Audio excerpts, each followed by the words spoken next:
ಇತಿಹಾಸ ಪ್ರಸಿದ್ಧ ಪುತ್ತೂರು ಶ್ರೀ ಮಹಲಿಂಗೇಶ್ವರ ದೇವಾಲಯದ ದೇವರ ಮಾರು ಗದ್ದೆಯಲ್ಲಿ ಉದ್ಯಮಿ ಎನ್ ಮುತ್ತಪ್ಪರೈ ಸಾರಥ್ಯದಲ್ಲಿ ಜನವರಿ 19ರಂದು 26ನೇ ವರ್ಷದ ಐತಿಹಾಸಿಕ ಕೋಟಿ ಚೆನ್ನಯ್ಯ ಜೋಡುಕೆರೆ ಕಂಬಳಕೂಟ ನಡೆಯಲಿದೆ ಎಂದು ಕಂಬಳ ಸಮಿತಿಯ ಅಧ್ಯಕ್ಷ ಎನ್ ಚಂದ್ರಹಾಸ ಶೆಟ್ಟಿ ತಿಳಿಸಿದ್ದಾರೆ. ಸುದ್ದಿಗೋಷ್ಠಿಯಲ್ಲಿ ಮಾತನಾಡಿದ ಅವರು, ಕಂಬಳಕೂಟವು ಶ್ರೀ ಕ್ಷೇತ್ರ ಧರ್ಮಸ್ಥಳದ ಧರ್ಮಾಧಿಕಾರಿ ಡಾ ಡಿ ವೀರೇಂದ್ರ ಹೆಗ್ಗಡೆಯವರ ಶುಭಾಶೀರ್ವಾದದೊಂದಿಗೆ ಮಾಜಿ ಸಚಿವ ವಿನಯ್ ಕುಮಾರ್ ಸೊರಕೆ ಹಾಗೂ ಮಾಜಿ ಶಾಸಕಿ ಶಕುಂತಲಾ ಟಿ ಶೆಟ್ಟಿ ಮಾರ್ಗದರ್ಶನದಲ್ಲಿ ಕಂಬಳಕೂಟವು ನಡೆಯಲಿದೆ ಎಂದರು. 26ನೇ ವರ್ಷದ ಕಂಬಳಕೂಟವನ್ನು ಜನವರಿ 19ರಂದು ಬೆಳಗ್ಗೆ 10:30ರ ಶುಭ ಘಳಿಗೆಯಲ್ಲಿ ಶ್ರೀ ಮಹಲಿಂಗೇಶ್ವರ ದೇವಾಲಯದ ವ್ಯವಸ್ಥಾಪನಾ ಸಮಿತಿಯ ಅಧ್ಯಕ್ಷ ಎನ್ ಸುಧಾಕರ್ ಶೆಟ್ಟಿ ನೆರವೇರಿಸಲಿದ್ದಾರೆ. ಸಮಾರಂಭದ ಅಧ್ಯಕ್ಷತೆಯನ್ನ ಸವಣೂರು ವಿದ್ಯಾರಶ್ಮಿ ಸಮೂಹ ಶಿಕ್ಷಣ ಸಂಸ್ಥೆಗಳ ಸಂಚಾಲಕ ಸವಣೂರು ಕೆ ಸೀತಾರಾಮ್ ರೈ ವಹಿಸಲಿದ್ದಾರೆ. ಈ ಬಾರಿಯ ಕಂಬಳಕೂಟದಲ್ಲಿ 6 ವಿಭಾಗಗಳಲ್ಲಿ 150 ಜೊತೆ ಓಟದ ಕೋಣಗಳು ಪಾಲ್ಗೊಳ್ಳಲಿವೆ.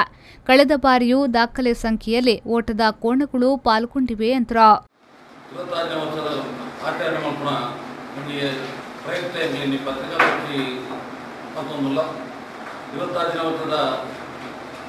ಕೋಟಿ ಜನ ಜೋಡುಕೆರೆ ಕಂಬಳ ಜೋಡುಪು ಕಾಂಡೆ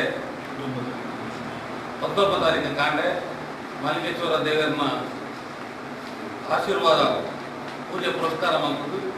ನಾಗರ ಕಟ್ಟೆದ ಸ್ವಲ್ಪ ಪೂಜೆ ಪುರಸ್ಕಾರ ಮಾಡುವುದು. 10:30 ಗಂಟೆಗೆ ನಮ್ಮ ಮಹಲಿಂಗೇಶ್ವರ ದೇವಸ್ಥಾನದ ಆಡಳಿತ ಮುಖ್ಯಸ್ಥರಾದ ನಮ್ಮ ಕಂಬಳದ ಸಂಚಾಲಕರಾದ ಸುಧಾಕರ್ ಶೆಟ್ಟಿನ ದಿವ್ಯ ಹತ್ತರು ಉದ್ಘಾಟನೆಯಾರದು. ಮುಖ ಸಮಾರಂಭದ ಅಧ್ಯಕ್ಷ ಸ್ಥಾನವನ್ನು ವಿದ್ಯಾರಶ್ಮಿ ಸಮೂಹ ಸಂಸ್ಥೆಯ ಸಂಚಾಲಕರಾಯಿನ ಹಿರಿಯರಾಯಿನ ಸೀತಾರಾಮ್ ರೈಕಲ್ನ ಅಧ್ಯಕ್ಷ ಸ್ಥಾನಗಳು ಗುಲ್ಬುಗು ಕಾರ್ಯಕ್ರಮ ಉದ್ಘಾಟನೆಯಾರದು. 5 ಮುಖ ಕಂಬಳದ ಸ್ಪರ್ಧೆಯಲ್ಲಿ ಕೂಡ ನಡಪೆರಡು ಬೈಯಾಗ 6 ಗಂಟೆಗೆ ಸರಿಯಾದ ನಮ್ಮ ದಕ್ಷಿಣ ಕನ್ನಡ ಜಿಲ್ಲೆಯ ಉಸ್ತುವಾರಿ ಸಚಿವರಾಯನ ಯೂಟ್ಯೂಬ್ ಆಧಾರಿನ ಅಧ್ಯಕ್ಷ ಸ್ಥಾನಗಳು ಸಭಾ ಕಾರ್ಯಕ್ರಮ ನಡೆಯಿತು. ಸುದ್ದಿಗೋಷ್ಠಿಯಲ್ಲಿ ಕಂಬಳ ಸಮಿತಿಯ ಸಂಚಾಲಕ ಎನ್ ಸುಧಾಕರ್ ಶೆಟ್ಟಿ, ಕಾರ್ಯದರ್ಶಿ ದಿನೇಶ್ ಕುಲಾಲ್ ಪಿಬಿ, ಕೋಶಾಧಿಕಾರಿ ಪ್ರಸನ್ನ ಶೆಟ್ಟಿ, ನಿರಂಜನ್ ರೈ ಮಠಂತಬೆಟ್ಟು ಉಪಸ್ಥಿತರಿದ್ದರು.